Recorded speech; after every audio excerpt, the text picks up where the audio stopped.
Bruno Guimaraes currently plays for Newcastle. He could be leaving, though, to Arsenal.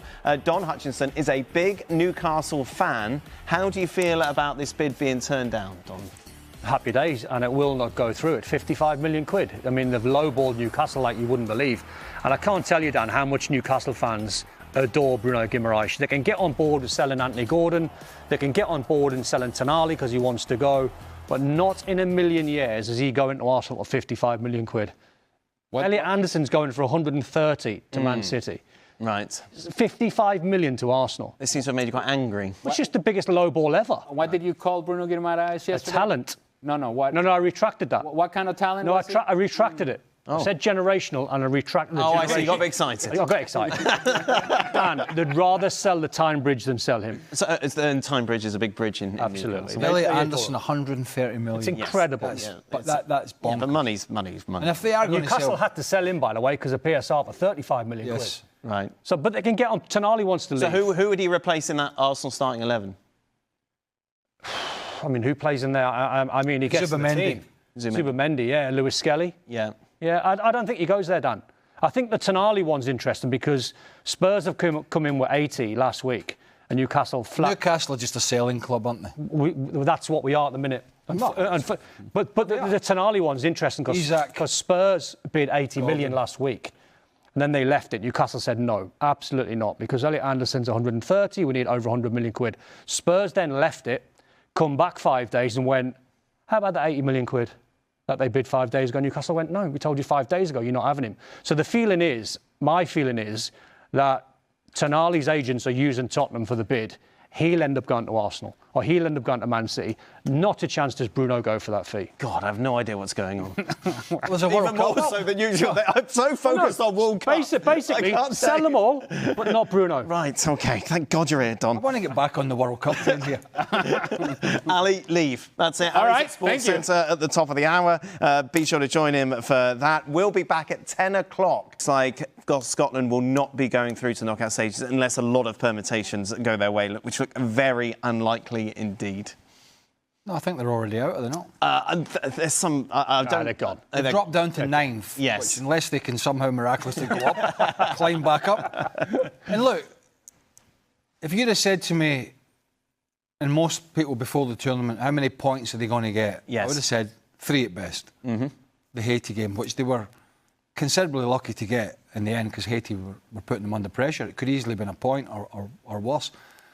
I never felt, even though the Morocco game was close, they were going to be good enough to get anything, but they didn't really lay a glove in Morocco until the last 10, 15 minutes. And the Brazil game was just an unmitigating disaster, particularly the goals they gave away. But the supporters had a great time, and I think the experience for them in the US was how I hoped it would be. Yeah, and vice versa as well. And the American public, particularly the New Englanders on the East Coast, really took this Scottish support under the wing and enjoyed them for what they are, which is people who just want to have a good time. And that's not a surprise. So both things are not a surprise. The team, they have some good... And I've heard a lot of people talking about Scotland and say, well, they're better than that. And maybe there is some truth to it. They could be a wee bit better.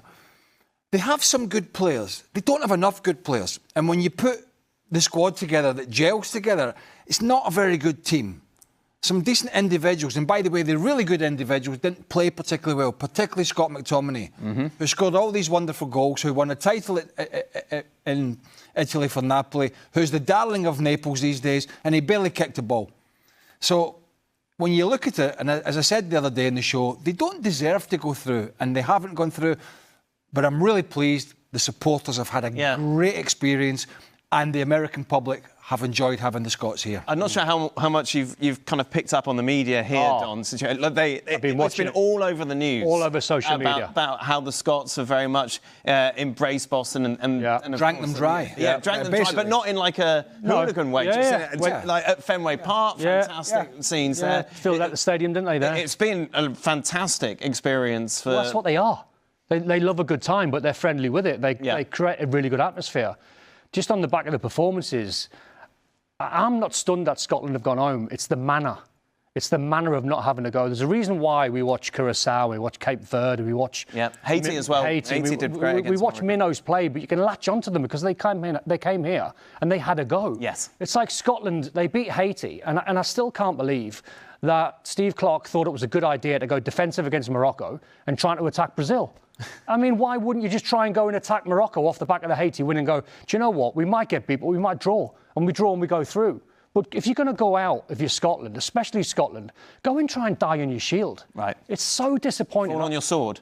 Die on your shield, fall on your sword, they're all the same thing. They're both they're both the same thing. I've done it. Die on your shield. You can die on your shield. Didn't you die on yours when we started this show today? About an hour ago. About an hour ago, you went 16 years ago. It's just the manner, Dan. It is. It's the manner.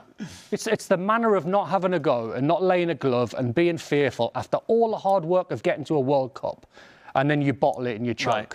That's the most disappointing thing. I'll say this, and I mean this, and I don't mean this in a bad way. I think we've been pretty fair in terms of our analysis of how Scotland have performed.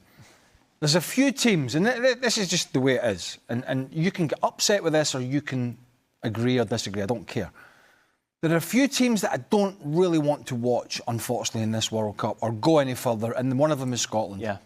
Because they're not making it they haven't made it a spectacle for me. They haven't made it exciting for me. Even those smaller teams you mentioned, Cape Verde, Haiti, and there have been others. And I know they're a better side than Scotland, but Ecuador's grit and performance against Germany, you know, to get through, and what was on the line. I don't want to watch teams in the tournament that don't try and entertain me, that don't excite me. And if we're being honest, there's a few teams, and included Scotland in this, that if they did qualify, which they haven't, but if they did, it was only delaying the inevitable of getting a hammering in the next round. So that's kind of where they are, and they have to accept that. So now you're supporting England, yeah? Neighbours together? No. France for me still. I think you still think France is going to win, but you want England to win, surely? Nope. Well, why not, Don? So I'm not English. Oh, yeah, but we're neighbours. Do they play in white? We're neighbours. That is it. He's had a mare, him. Thank you very much.